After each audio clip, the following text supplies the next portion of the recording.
Selamat malam. Selamat malam, Mbak. Perkenalkan, nama saya Dwika Chandra Eka Prastya yang akan menjadi konselor Anda pada malam hari ini. Bisa perkenalkan diri Anda terlebih dahulu? Oke, baik.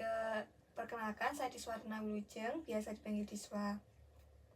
Baik, Mbak Diswa. Nah, sebelum kita memulai konseling pada malam hari ini, saya ingin menjelaskan jika saat proses konseling akan ada aset kerahasiaan ya Mbak. Jadi Mbaknya tuh bisa bercerita apapun tanpa merasa cemas kalau rahasia atau cerita Mbaknya tuh bocor ke orang lain. Lalu konseling ini kita akan lakukan selama kurang lebih 30 menit ya Mbak. Lalu uh, apakah Mbaknya sebelumnya pernah melakukan konseling? Belum, Mbak. Oh belum ya, baru Iya. pertama kali ini. Iya, baru pertama kali ini. Oke baik. Lalu kira-kira apa yang Mbak inginkan atau tujuan Mbaknya tuh buat konseling pada malam hari ini? Tujuan saya itu uh, bisa menghilangkan trauma saya gitu loh, Mbak. Oh oke. Izinkan saya mencatat ya Mbak untuk konseling pada malam hari ini. Baik. Nah Mbak, terima kasih ya sudah bersedia berbagi cerita yang akan Mbak ceritakan. Lalu uh, bisa diceritakan apa yang membawa Mbak untuk datang pada malam hari ini? Nah, begini, Mbak. Kan saya itu pas waktu kecil, uh, paling pas SD ya, Mbak ya. Pas SD itu kan saya ikut ibu saya, jemput kakak saya atau Mbak, kayak gimana ya, Mbak, kakak saya itu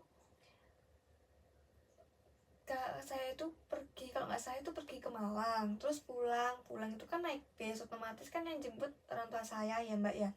Nah, itu pas sore, kayaknya sekitar jam 4 deh. Jam 4 itu saya itu ikut ibu saya itu ke terminal untuk jemput kakak saya sekitar jam 4 itu.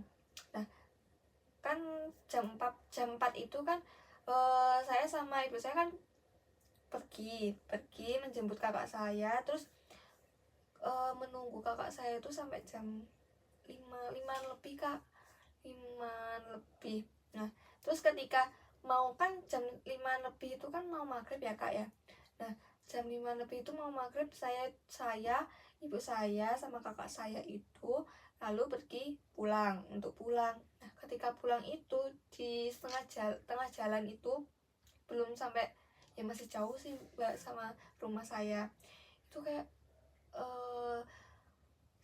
saya, ibu saya sama kakak saya itu jatuh, kayak gimana ya. Terus ketika saya ngobrol cak cerita anjing Kau pengkot angkat kipi lek ngkat yang kon dikat. maksudnya aku ngomong langsung kondiki Itu kok ketika saya jatuh. Ketika saya jatuh itu kan ibu saya itu nggak sadar ya, Kak ya. Udah kayak gimana jatuhnya, mukanya itu di bawah gitu loh.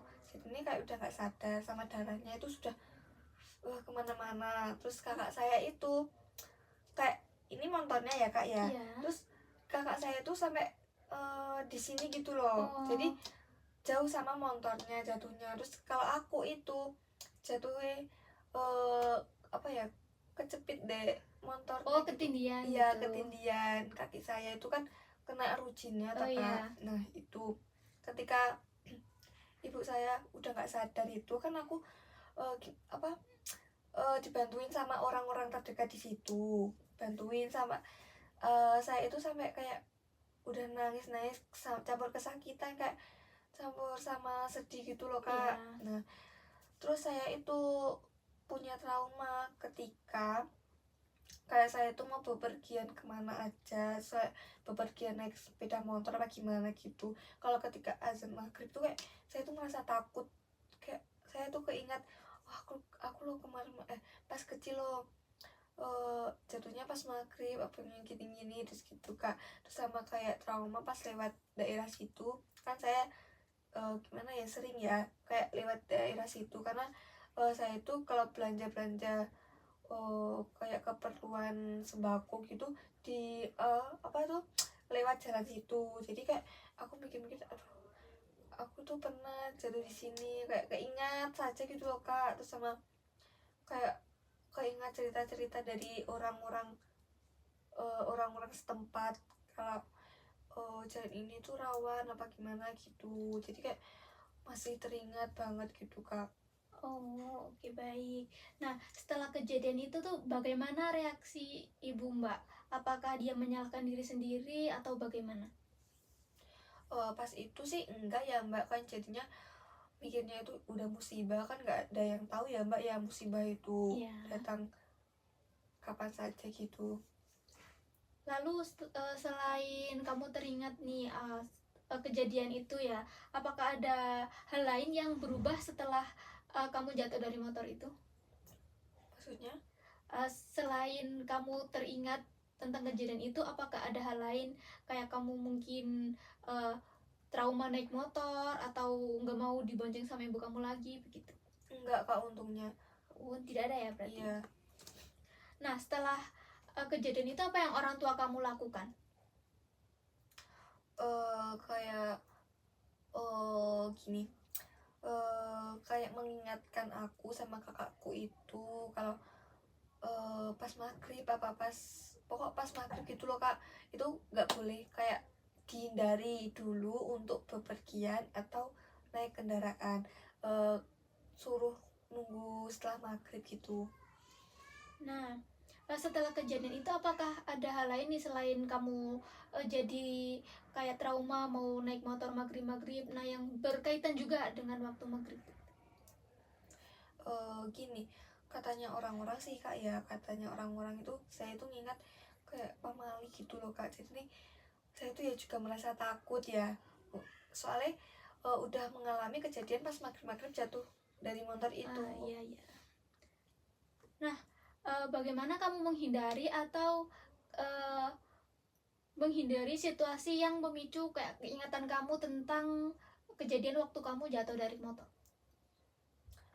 Itu yang memicu kayak kayak ini, setelah aku jatuh itu ya kak ya, setelah berapa bulan gitu ada orang jatuh di situ tempat yang sama tapi dia meninggal dunia di Tempat itu. ya. Jadi pas aku dengar kabar gitu ya, aku kayak alhamdulillah masih diberi selamatan gitu loh. Soalnya katanya orang-orang sempat itu kayak sering yang jatuh di situ sampai meninggal gitu kak. Nah, selain kamu jadi merasa kayak cemas, apakah kamu pernah kayak em, mencari jalan lain gitu, alternatif lain biar nggak lewat jalan situ lagi? Pernah sih kak, pas awal-awal setelah jatuh itu kan ada jalan lain ya kak ya, itu aku ya sempat cari jalan lain untuk menghindari jalan tersebut. Kayak trauma berat gitu loh mas yang kak pas setelah jatuh itu. Apakah trauma itu mempengaruhi aktivitas kamu sehari-hari? Kalau mungkin nih kamu mau keluar sama temen, tapi waktu maghrib dan harus lewat jalan situ, apakah kamu uh, membatalkan acara tersebut atau mau melawan trauma kamu? Kalau dulu sih eh, tidak lewat jalan situ ya kak, kayak ketika mau bepergian kalau dulu. Tapi kalau sekarang sih pokok hati-hati gitu. Apakah hal tersebut menghambat kamu untuk bepergian kemana-mana atau mungkin tidak? Enggak kak, nah, ya itu kalau mau bepergian, kalau setelah jatuh itu saya itu lewat jalan lain gitu loh kak. Hmm. Lalu apa yang kamu pikirkan saat kamu harus atau terpaksa keluar dan lewat jalan situ waktu maghrib-maghrib? Ini kayak kalau aku sendiri ya, kalau aku sendiri sih mending mending nggak lewat pas maghrib. Jadi kamu ini ya cari alternatif waktu lain gitu. Iya. Oh, oke, baik. Kalau pas mau jalan di situ pas maghrib, berhenti dulu sejenak pas azan maghrib dulu. Oh, oke. Nah, setelah kejadian ini nih, apakah ibu kamu tuh lebih protektif itu ke kamu kalau kamu mau keluar maghrib atau bagaimana? Iya betul kak. Yaitu nyuruh saya kayak nunggu setelah maghrib, apa kalau sebelum maghrib itu ya kak ya, tuh nggak boleh keluar soalnya ya itu Apakah sebelum ini kamu pernah cerita tentang masalah ini sama kedua orang tua kamu? Enggak sih kak. Jadi belum pernah ya, belum Iya. pernah cerita sama anggota keluarga. Lah, nah dari ini nih, pasti kan orang tua kamu paham gitu kan kalau kamu tuh nggak boleh keluar maghrib. Nah, apakah orang tua kamu mengekang gitu, kayak nggak boleh keluar, nggak boleh keluar banget gitu, atau masih mungkin kayak nggak apa-apa kalau tapi harus hati-hati seperti itu?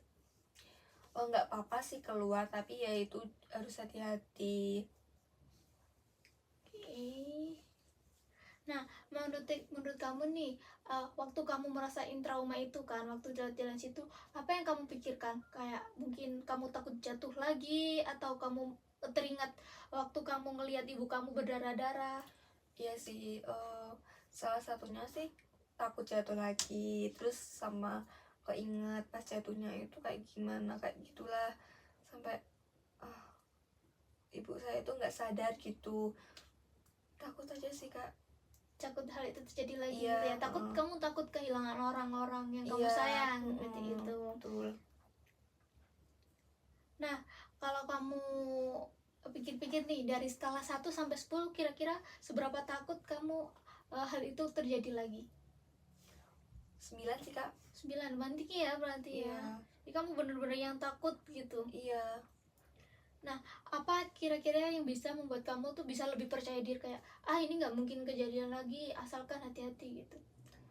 Oh, saya sih pas lewat situ ya kak ya, sempet kalau dikasih tahu sama orang tua, pas lewat situ tuh kayak suruh ngetin apa ya, sepeda motor gitu Oh loh iya, kak. iya. Jadi kan kalau ngetin itu kan kayak ceritanya itu, kalau ngetin sepeda motor itu sama saja kayak kita eh, assalamualaikum Oh iya. gitu. Udah aku setiap lewat situ aku itu ngetin sepeda, jadi kayak lebih tenang aja kalau udah ngebel gitu loh kak. Tapi kalau belum ngetin itu kayak hati itu kayak belum tenang gitu lewat situ. Oh, seperti itu. Iya. Nah, selain jalan situ nih, apakah ada mungkin waktu maghrib kamu tuh mungkin ada jalan-jalan lain yang membuat kamu merasakan hal yang serupa? Kayak mungkin menurut orang lain itu ada apa seperti itu? Ya ada kak. Kayak katanya orang-orang itu kayak ada orang, kayak ada orang mau nyebrang gitu, tapi itu nggak tahu ya itu orang gila apa orang apa Bagaimana? ya gitu. Jadi nggak ada yang tahu, tapi katanya eh, s- setiap orang yang jatuh di situ ceritanya itu mirip-mirip gitu loh kak, yang dia rasakan gitu. Oke. Nah, selain dari orang tua kamu, kan juga ada kakak kamu nih. Nah, apakah kakak kamu eh, juga merasakan hal yang serupa? Kayaknya sih iya deh kak, soalnya kakak saya itu kan ya juga jarang jarang bepergian arah ke situ, yang sering itu kan aku gitu. Tapi kakakku kelihatannya sih ya ada. Ada trauma seperti itu? Iya. Apakah kamu pernah membicarakan, atau mungkin kalian berdua pernah berbicara tentang hal ini, atau berdiskusi lah tentang masalah ini? Belum sih kak, soalnya kayak aku sama kakakku itu kayak jarang bicara gitu loh. Jadi kayak pas jatuh itu kayak sudah, aku itu pas di rumah ya kayak pas di rumah itu ibu saya kan dirawatnya di rumah nggak di rumah sakit. Jadi kayak aku nggak, gimana ya, aku takut gitu loh menemui itu, takut aku kak, sumpah takut. Kan tadi ibu saya kan mandi mandi kan di kursi ya kak ya, mandi di kursi terus itu eh, darahnya itu mengalir mengalir gitu loh kak, katanya ayahku. Nah kan aku takut ya, takut darah, jadi nggak berani kayak lihat gitu loh. Kayak udah, aduh aku aja lihat lihat orang jatuh ada darahnya sedikit saya, aku udah lemas gitu loh kak, jadi nggak berani lihat. Terus itu pas ibu saya pas di kamar gitu, aku juga nggak berani datang di kamarnya ibuku, karena aku kayak takut banget. Kayak gimana ya, dari cerita-cerita kalau ibuku itu kan lukanya di sini terus di sini gitu sama pokok wajah gitu loh Kak. Jadi aku merasa takut. Setelah kejadian ini nih, apakah Mbak Diswa mungkin trauma kalau mau digonceng sama ibu Mbak? Kalau pas habis jatuh itu ibuku kayaknya Kak yang trauma, karena kayak trauma aja kayak baru jatuh terus disuruh naik motor itu pernah trauma Kak pas habis itu. Tapi untuk Mbak Diswanya sendiri? Enggak sih Kak, untungnya. Oh enggak ya berarti. Iya, kayaknya ibu saya doang. Ibunya yang merasa trauma. Nah, apakah saat itu Mbak Diswa mengalami luka-luka atau bagaimana? Iya Kak, kalau aku itu di kaki kayak apa kecepit rujinya motor itu loh Kak tuh. Jadi aku aja lihat luka aku aja kayak lemes dulu gitu loh, sampai aku mandi kan kakiku itu aku gimana ya kalau istilah di wilayahku ya Kak ya, dibuntel pakai kresek gitu loh Kak. Oh Jadi kan kalau dibuntel pakai kresek airnya kan nggak bisa masuk ya Kak. iya. Itu aku pakai itu Kak, jadi baru bisa mandi. Kalau nggak ada kreseknya aku nggak bisa mandi. Oh, apakah luka itu mempengaruhi juga buat trauma Mbaknya? Mungkin kayak karena luka itu jadi terbayang-bayang, teringat gitu. Bisa jadi sih Kak, karena saat ini pun lukanya itu nggak bisa hilang, maksudnya bekasnya itu nggak bisa hilang gitu Kak. Nah, setelah kejadian ini nih, apakah mempengaruhi juga untuk hubungan Mbak sama ibu Mbak? Enggak sih Kak, untungnya nggak mempengaruhi kayak hubungan yang reda apa gimana sih, enggak. Cuman ibu saya itu kayak pas habis jatuh itu merasa trauma, kayak apa ya, mengendari motor itu kayak masih menghindari dulu lah gitu loh Kak.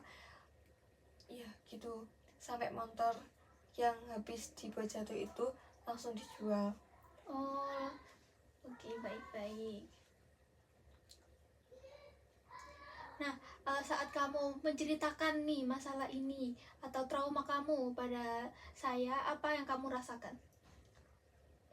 Merasa lega sih Kak ya pastinya ya, dan apa ya, merasa lega itu kan karena saya pun belum pernah cerita ke seorang, kayak ke orang tuaku, ke kakakku kan ya belum pernah gitu loh Kak. Jadi saya bercerita dengan kakaknya ini kayak langsung merasa oh oke. Jadi yang saya rasakan itu kayak udah merasa lega banget gitu Kak. Nah, apa yang membuat Mbaknya tuh kayak nggak mau atau nggak bercerita nih pada orang-orang terdekat Mbak? Gimana ya, kalau teman sih pernah cerita-cerita kalau aku habis jatuh nih, aku jatuhnya di sini nih gitu. Tapi kalau ke orang tua sama ke kakakku sih belum. Apakah ada hal yang membuat Mbaknya enggan untuk bercerita? Gimana ya Kak ya, aku itu bisa dibilang kayak aku nggak pernah cerita ke orang tua masalah-masalah kayak gitulah, sama kakakku juga sih nggak pernah. Jadi ya gitu, aku nggak pernah kok Kak. Oh, nggak pernah bercerita. Iya. Nah, apa yang membuat Mbaknya tuh nggak bercerita, atau mungkin Mbaknya nggak didengar waktu bercerita, atau Mbaknya merasa tidak nyaman saat bercerita dengan orang lain atau orang terdekat Mbak? Di keluargaku itu kayak gimana ya, kayak jarang saling cerita gitu loh Kak. Jadi kalau punya masalah sih ya aku sama kakakku itu, kalau punya masalah sendiri-sendiri kakakku ceritanya ke pasangannya, kalau apa kalau nggak gitu ke temannya gitu. Jadi jarang ke orang tua gitu, jarang. Aku pun kalau cerita, kalau nggak ke teman kalau nggak ke teman ya ke pasangan saya gitu. Oh, jadi jarang itu ya bercerita tentang masalah-masalah yang terjadi pada orang tua. Iya. Walaupun masalah trauma ini juga ini melibatkan orang tua Mbaknya ya. Iya. Oke, baik. Nah, setelah kejadian itu tuh apa kan berdampak negatif nih untuk Mbaknya. Nah, itu apakah ada mungkin dampak positif yang Mbak rasakan selain trauma tadi?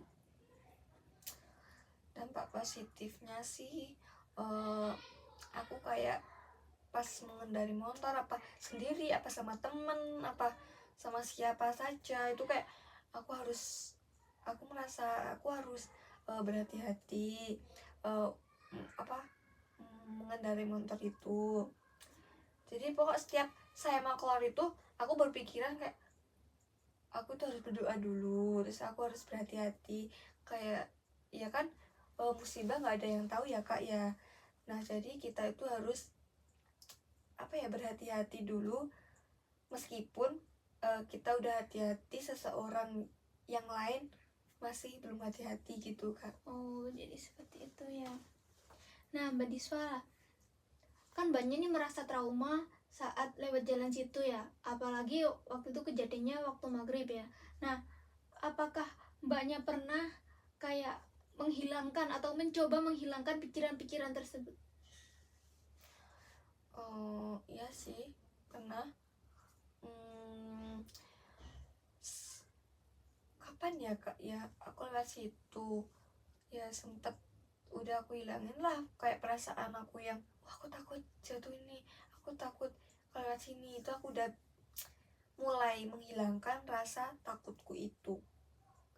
Jadi saat ini kayak aku tuh sedikit mulai terbiasa untuk lewat jalan situ dengan rasa traumaku yang kemarin-kemarin gitu kak.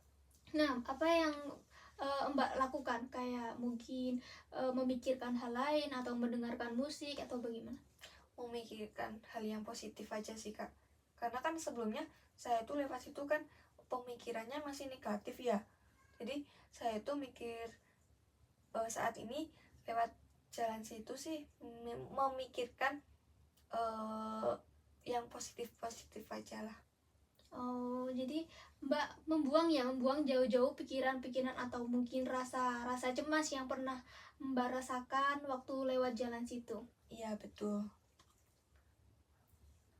Nah, kan ini sudah bertahun-tahun ya Mbak. Apakah uh, kemajuan dari cara Mbak untuk menyelesaikan atau mengurangi perasaan trauma ini sudah berjalan pesat atau mungkin masih memang perlu ditingkatkan? Kalau saat ini masih sedikit perlu ditingkatkan lagi sih kak. Oh, masih belum, berarti masih mengganggu kehidupan sehari-hari ya Mbak? Iya, jadi kayak aku setiap lewat situ masih berpikiran negatif, kadang berpikiran positif, jadi kayak pikiranku tuh kayak nggak pasti gitu kak pas lewat situ. Kadang-kadang negatif, kadang-kadang mikir positif gitu. Jadi kayak saya tuh masih trauma banget sama traumaku udah aku hilangin gitu. Oh gitu. Nah, ini waktu Mbaknya nih lewat jalan situ tapi posisinya berdua nih sama teman, apakah juga merasakan hal yang sama atau mungkin karena ada teman jadi ke distract gitu? Sama. Tetap merasakan hal yang sama? Iya, setiap lewat jalan situ sih kayak keinget terus gitu. Apakah Mbaknya pernah mendistraksi dengan mendengarkan musik atau sambil menyanyi pelan gitu? Kalau mendengarkan musik sih aku enggak ya kak, soalnya kan aku nyetir juga. Iya. Jadi nggak bisa ya. Kalau nyanyi gitu sih pernah aku coba. Jadi kayak aku sempat hilang sih, kalau pikiran negatif itu sempat hilang. Jadi aku kadang-kadang nyanyi gitu. Kalau sama teman aku berbincang-bincang lah sama temen gitu. Jadi agak sedikit mengurangi pemikiran negatifku. Oh, seperti itu ya. Nah, dalam hal ini nih, apakah ada seorang atau mungkin teman yang menemani proses Mbak untuk sembuh dari pemikiran-pemikiran atau trauma Mbak tentang jalan itu, kejadian itu? Kalau dari yang dulu sih belum sih ya kak ya, karena kan saya tuh nggak pernah cerita sama orang tua juga, sama kakak saya juga. Aku pun cerita-cerita kan pas dari umur segini kan saya cuma cerita sama teman terdekat sama pasangan saya. Nah, ketika itu saya tuh kan masih kecil lah kak ya, jadi belum punya pasangan gitu kak. Jadi saya tuh kayak belum ada kayak support system gitu loh kak. Nah, setelah Mbak cerita nih sama teman, sama pasangan, apa respon mereka terhadap apa yang Mbak ceritakan? Ya itu sih suruh menghilangkan pemikiran negatif saya, terus kayak kalau pas itu lebih hati-hati lagi gitu. Oh, jadi Mbaknya eh, sudah mencoba gitu ya menghilangkan itu, juga Mbaknya mendengarkan saran dari teman-teman agar lebih hati-hati lagi, tapi masih mungkin terbayang-bayang. Iya. Oke. Selain itu Mbaknya juga sudah mencoba untuk mendistraksi, menghilangkan perasaan-perasaan tersebut dengan cara mungkin menyanyi-menyanyi seperti tadi, atau sambil memikirkan hal lain juga ya Mbak? Iya betul mbak. Oke. Nah, selain mungkin pasangan dan teman, apakah untuk saat ini Mbak mau bercerita kepada orang tua? Kalau aku sih tipikal anak yang malu sih mbak kalau cerita-cerita ke orang tua, jadi kayak aku mau cerita itu kayak merasa nggak enak duluan gitu.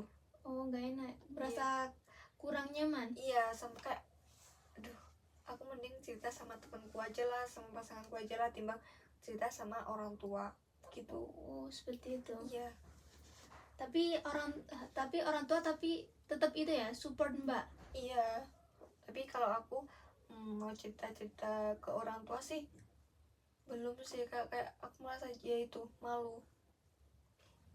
Tapi selama Mbaknya cerita sama teman, sama pasangan, dapat respon yang positif.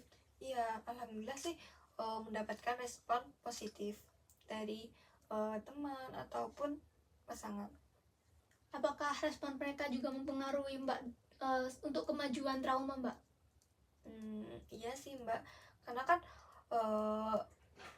apa ya apa gimana ya, kalau saat ini tuh sudah sedikit-sedikit hilang untuk trauma saya, karena itu tadi saran dari teman, saran dari pasangan itu membuat saya tuh kayak oh iya aku harus gini, oh iya aku harus pemikiranku itu harus diganti sama kayak apa saran dari temenku apa pasanganku gitu kak. Oke, baik. Jadi setelah Mbaknya bercerita sama teman, sama pasangan, dan mereka memberikan saran, Mbaknya juga melakukan saran tersebut, itu memberikan kemajuan untuk kesembuhan dari kecemasan atau trauma Mbak gitu ya. Iya mbak betul. Nah, bisa saya rangkum dari keseluruhan cerita Mbaknya tadi, Mbaknya mengalami trauma saat melewati jalan yang waktu Mbaknya kecil, Mbaknya pernah jatuh di tempat tersebut ya. Nah, kecemasan ini mempengaruhi kehidupan Mbaknya, karena Mbaknya kan juga sering lewat jalan situ untuk bepergian atau untuk kuliah seperti itu. Nah, Mbaknya juga sudah pernah bercerita kepada teman dan kepada pasangan, dan mereka juga memberikan solusi yang membangun untuk Mbaknya bisa keluar dari zona trauma ini atau untuk bisa cepat pulih dari kecemasan ini. Banyak juga sudah melakukan saran-saran tersebut dan juga lumayan berpengaruh ya untuk kemajuan dari penyembuhan dari trauma ini. Iya mbak. Oke Mbak, karena sesi konseling pada malam hari ini sudah menunjukkan 30 menit, bisa saya akhiri untuk sesi konseling ini. Tapi sebelumnya bisa Mbak sampaikan apa yang Mbak rasakan setelah sesi konseling ini berakhir. Oke. Saya setelah menceritakan masalah saya kepada mbaknya ini, saya itu sudah merasa lega. Saya sudah pemikiran saya itu kayak sudah positif gitu loh kak. Jadi saya itu kan harus meninggalkan hal-hal yang negatif gitu, pemikiran yang negatif gitu kak. Jadi saya itu sudah merasa lega. Oke, baik Mbaknya. Terima kasih sudah mau bercerita dan sharing-sharing pengalaman atau trauma yang Mbak rasakan kepada saya. Sekian untuk pertemuan kali ini. Bisa kita lanjutkan untuk sesi pertemuan selanjutnya jika Mbaknya masih ingin ada atau masih perlu bercerita tentang suatu hal ya Mbak. Terima kasih untuk kesempatannya. Saya akhiri sesi konseling pada malam hari ini. Wassalamualaikum warahmatullahi wabarakatuh. Waalaikumsalam warahmatullahi wabarakatuh. Terima kasih ya Mbak. Iya, terima kasih sama-sama.